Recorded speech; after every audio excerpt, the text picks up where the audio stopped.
કરવામાં આવ્યું। યાત્રાની શરૂઆત તિરુપતિ બાલાજી મંદિરથી થઈ હતી અને તે ઝંડા ચોક કિલવાની નાકા માર્ગે રિંગ રોડ પર પાર્ટી પ્લોટ ખાતે સમાપ્ત થઈ હતી। નિશાન યાત્રા પૂરી થયા બાદ મહાપ્રસાદનું આયોજન પણ કરવામાં આવ્યું હતું। આ નિશાન યાત્રા ભગવાન ખાટુ શ્યામજીના બલિદાનને સમર્પિત છે અને આ તેનો બીજો વાર્ષિક ઉત્સવ છે। યાત્રામાં મોટી સંખ્યામાં સ્ત્રી પુરુષ ભક્તોએ ઉત્સાહપૂર્વક ભાગ લીધો હતો। જય ઘોષ અને ભજનો વચ્ચે ભક્તિમાં લીન ભક્તોએ નિશાન યાત્રામાં ઉમંગભેર ભાગ લીધો હતો અને આ ભવ્ય 2 દિવસીય ભક્તિ કાર્યક્રમ અંતર્ગત 26 માર્ચે વિશેષ ભજન સંધ્યાનું પણ આયોજન કરવામાં આવ્યું છે। આ કાર્યક્રમમાં પ્રખ્યાત ભજન ગાયકો રાકેશ બબલિયા, મુકેશ બગડા અને કૃષ્ણા પ્રિયા પોતાના ભજનો દ્વારા ભક્તોને ભક્તિમય અનુભૂતિ કરાવશે।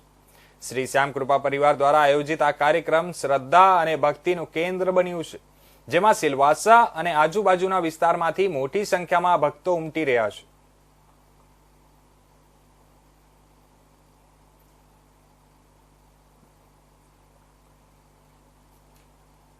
आज जो है एकादशी है, तो इसके निमित्त में भगवान श्री खाटू श्याम भगवान की जो है निशान यात्रा श्री तिरुपति बालाजी मंदिर से होकर पूरे सिलवास में भ्रमण करते हुए खाटू श्याम मंदिर जाएगी। ये जो निशान यात्रा है ये भगवान श्री खाटू श्याम भगवान का बलिदान का प्रतीक है।